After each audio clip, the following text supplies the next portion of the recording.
Hello， 大家好，今天跟着我表弟带我们去山上捡一种菌。这种菌的话，在我们这边卖的非常的火爆。现在走到半路上啊，休息一下，因为路程还挺远的，走路都要将近1个小时。现在还没有到，已经走得很累了。看下面的风景，看到没有？下面的风景非常的好。还要一段路程。哇塞，哇塞，这里还有一个我们老家叫的腰斗啊，就是以前人家上山捡柴的时候，搞野的时候，冷了就在这里烤火，还有弄吃的。这边的环境的话非常的不错，真的可以算是有山有水有树木呀。我们现在换了一座山了。这座山的话，路比较不好走，待会我们再进里面去找一下。昨天我老表就在前面这座山捡的，他昨天捡了有30多斤，看到没有？他已经带路，那个衣服都已经湿透了。我们在这边休息一下，马上进山搞野。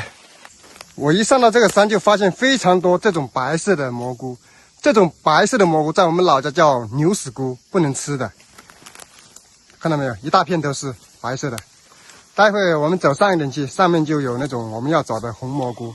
刚才找了也蛮久了啊，但也没有发现到，可能是被我们村里那些爷爷他们摘掉了。再来找一下。哇，这里还有一颗，我们过来看一下，就这个叶子盖住了，要小心点，不要搞烂了，搞烂了就不值钱了。这个东西好凉啊，这个。哇塞！好久了，慢慢的，然后就。哇塞！要把它头拔到来。哇塞！像这种这么漂亮的话，能卖到200块钱一斤，因为这个品相很好看。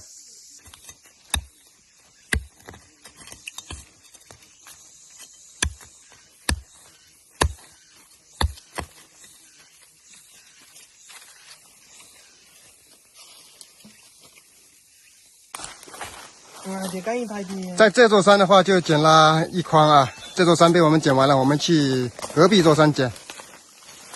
刚才在那山上捡了一点蘑菇啊，现在下起大雨了，我们准备回去了。但这边的话就有太阳啊，它上面又下了特别大的雨。再看看视频的网友们，刚才我们在山上捡的那些红蘑菇啊，在你们老家还有没有这种红蘑菇捡啊？有知道的网友在评论箱留言告诉我一下，在你们那边能卖到多少钱一斤？在我们这边的话，就有看相的能卖到200块钱一斤，没看相的话就卖到150块钱一斤。因为现在下雨了啊，我们也没带雨伞，也在这边躲一下雨的话，待会就回去了。好了，今天视频咱们就先分享到这里吧，拜拜。